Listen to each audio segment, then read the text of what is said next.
Então tá aí o quadro, ó.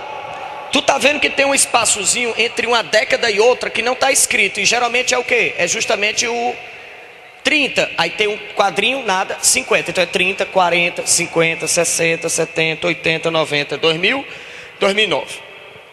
Você tá vendo que pertinho de 1930, né? Em 1929, os ricos estavam lá em cima. Aí teve a crise e levaram a queda, tá entendendo? Da ladeira. Aí depois eles subiram um pouquinho e ficaram lá embaixo, ó.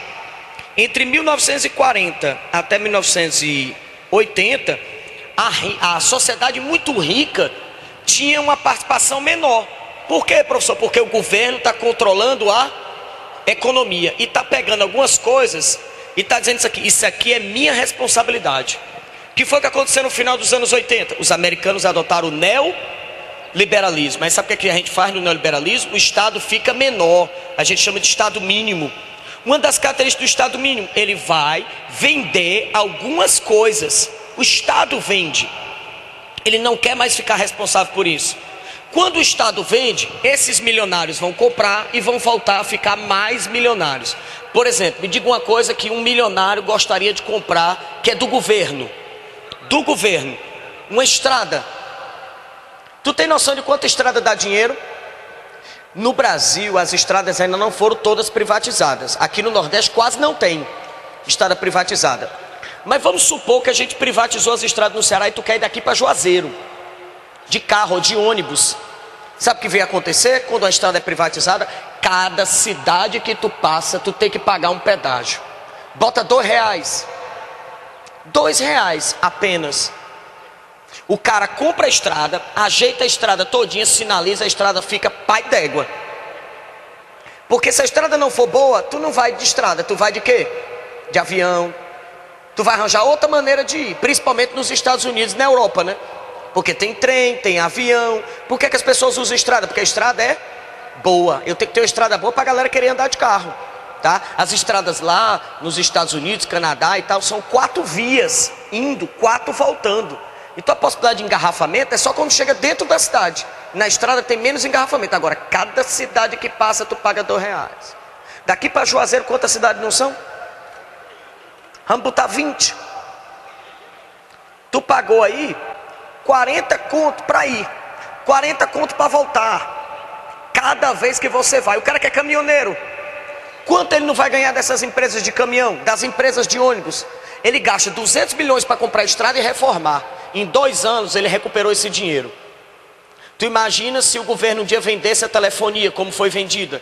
Quem hoje no mundo consegue viver sem telefone? Sem telefone celular? Então ele compra por 280 milhões de dólares o direito de ficar com a telefonia, gasta mais 180 milhões para fazer as antenas. Meu colega, em 1 ano ele já tem lucro. Porque todo mundo dependendo do celular, ó, cada vez mais dependendo do celular. Então os milionários ficaram mais ricos no neoliberalismo, tá certo? Beleza? Agora, antes do neoliberalismo, não era o governo que se metia? Quando o governo se metia, a gente chama de intervencionismo, estado de bem-estar social, porque o governo vai gastar o dinheiro dele dando as coisas à população, e tem um teórico para isso. O nome do teórico, John Keynes, tá? Então a primeira questão é uma questão fácil. O problema é que ela usa essa sem vergonhice. Ela, em vez de chamar de intervencionismo, ela chama pelo nome do cara que criou. O nome do cara é Keynes. Aí ele chamou a teoria de quê? Keynesianismo. Foi só para enganar o aluno. Mas você não cai mais nessa, porque agora você está sabendo que intervencionismo é a mesma coisa de keynesianismo. Tá certo? Que é o nome do rapaz. Então, a primeira, qual é o item D? D. Entre 1930 e 1980, o governo controlava. O nome dessa teoria, intervencionismo, ou a questão que chamar pelo nome do cara, keynesianismo. Meu jovem, de 30 a 80 eles se metem na economia, de 80 para cá eles diminuíram. Então eu chamo de neoliberalismo. Então o item correto é o D de danado, porque ele fala keynesianismo e depois ele fala de neoliberalismo. Beleza, primeira? Vamos lá, para os atentados terroristas na segunda. Você está vendo o avião já? Olha o avião batendo. Já é o segundo avião, né? Que a primeira torre está pegando fogo. Esse atentado do 11 de setembro, o mais importante não é o atentado apenas, mas o que foi que aconteceu depois. Uma prova de Enem vai lhe perguntar sobre o atentado? Não, que você não é da polícia, tá? O que é que ela quer que você saiba? Quais são as consequências políticas desse atentado? O que é que os Estados Unidos fez com o Oriente Médio, jovem? O que foi? Ele perdoou? Ele foi lá tentar entender por que grupos extremistas queriam destruí-lo?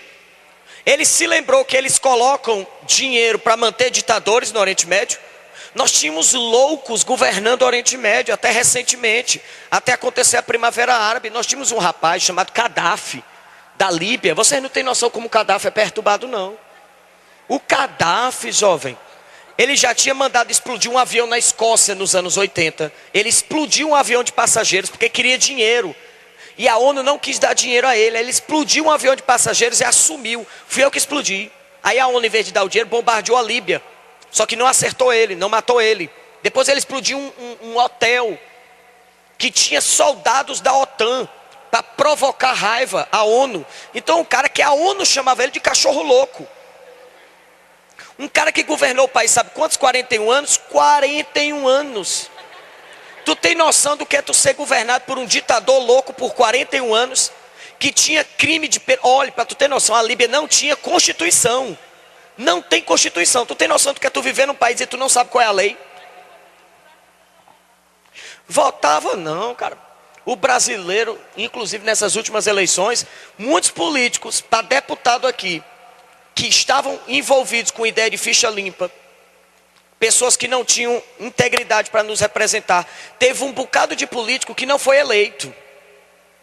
Agora, a gente não pode achar que a política ela vai mudar de uma hora para outra, porque a gente pega nosso tempo na televisão para falar de novela, fofoca e futebol. Então, enquanto a gente estiver pegando 80% da programação da TV, que é o principal meio de comunicação das pessoas, para falar de coisas que não são política, 80% da população não saberá como funciona a política. Só que cada vez mais está difícil enganar. Eu estou vendo isso aí de forma positiva, que cada vez mais o brasileiro, hoje compra de voto, eita, é uma roubada, porque o voto é secreto. Tem gente que aceita ter o voto comprado, e depois, na hora de votar, o primeiro que ele não vota é no cara que quis comprar o voto dele. Ele mesmo diz, acaba sem vergonha desse, querem comprar meu voto. Aí ele aceita, e na hora de votar, não vota. Eu conheço um bocado de político que gasta um dinheirão e não ganha. E o pessoal depois, na cara de pau, o pessoal ainda diz assim, rapaz, mas tu nem ganhou. É castigo, tá certo? Então, lá não tinha constituição, jovem não tinha exército na Líbia. Ele contratava mercenários. Esse cara era tão perturbado, ele matou 14 pessoas da própria família. Tá? Agora, se você soubesse a fortuna pessoal dele, quando a Fiat teve uma crise econômica em 2009, ele deu dinheiro para a Fiat. Ele deu dinheiro, emprestou 500 milhões de dólares para a Fiat na Itália. Ele mesmo. De onde é que tu acha que ele tirou esse dinheiro? De venda de petróleo. O cara tinha 14 palácios de ouro com mármore, a pia do palácio do cara de ouro, e a população lá passando miséria. Então um cara desse nunca deveria ter governado nada. O governo americano sempre deixou esse tipo de pessoa governando o Oriente Médio, porque o Oriente Médio pobre é ótimo, porque aí as pessoas ficam mais fáceis de serem o quê? Dominadas. E aí, às vezes, isso foge do seu controle. Foi o que aconteceu no dia 11 de setembro. Um grupo extremista se armou, se preparou e invadiu os Estados Unidos usando o que eles têm? Aviões. Os aviões foram tirados de onde? Dos aeroportos americanos. Eram aviões de passeio. O avião estava passando por Nova York. Você tem noção de quantos aviões passam por cima de Nova York por dia? Deve ser coisa de 1.800 voos todo dia. Então como é que eu sei que um avião que está passando ali vai estar na rota errada? O avião estava na rota certa. Qual é o que estava errado? A altura. Quando a central de comunicação entrou em contato com o avião e disse assim, vocês estão muito baixo, o avião não deu retorno. Por quê? Porque ele já estava quase se chocando. O que é que você podia fazer? Não podia fazer mais nada. Isso assustou o mundo, porque a gente ficou pensando em que nível nós chegamos de vida, né? Porque as guerras já são coisas ruins. O terrorismo é igual a uma guerra, só que é pequena. Uma pessoa que decide morrer para conseguir uma causa política é uma pessoa que não tem mais limites, né, cara? Porque entenda, ela pode até conseguir a causa política, mas ele tem que morrer para conseguir isso. E em vez da gente ter parado e ter discutido o mundo, ter feito uma reunião de verdade na ONU e ter discutido sobre o que está acontecendo, será que isso tem alguma coisa a ver? Será que tem uma origem? Ou eram pessoas que eram só psicopatas? Vamos buscar a origem disso? Não. O que foi feito? Guerras. Aí invadiram o Afeganistão, invadiram o Iraque, estão bombardeando a Síria. E eu digo uma coisa, a Síria tem terroristas? Tem, mas a maioria da população é terrorista? Não. Então infelizmente quem acaba sofrendo? A maioria da população que não tem nada a ver com isso, e sofre com um bombardeio, e sofre com a guerra. Numa guerra, cara, o país fica fechado. Você não tem água, não tem comida, você não recebe remédio, você não pode ir embora, os aeroportos estão fechados, ninguém quer lhe receber. É porque a gente não para às vezes para pensar que a gente no Brasil, por mais que os problemas que nós temos, nós podemos sair, nós podemos migrar, vocês podem sair das suas casas. Numa guerra você não pode. É altamente traumático uma guerra, e uma guerra num país pobre, cara. As pessoas desesperadamente saem pelo deserto migrando, não tem para onde ir. Então isso não ajudou em nada. Então o 11 de setembro não é o atentado. Você tem que lembrar da consequência do atentado, tá? Então vamos lá. A queda das torres do World Trade Center foi certamente a mais abrangente experiência de catástrofe que se tem na história. Porque foi ao vivo. Foi ao vivo, foi um negócio que ninguém estava esperando. Eu particularmente assisti, porque nesse dia, me lembro que se fosse hoje uma terça-feira, de manhã, eu estava saindo para ir para a faculdade quando começou o primeiro atentado, que inclusive mostrou primeiro foi a Rede Record. O Datena é quem estava noticiando ao vivo, tá? Depois entrou no jornal, né?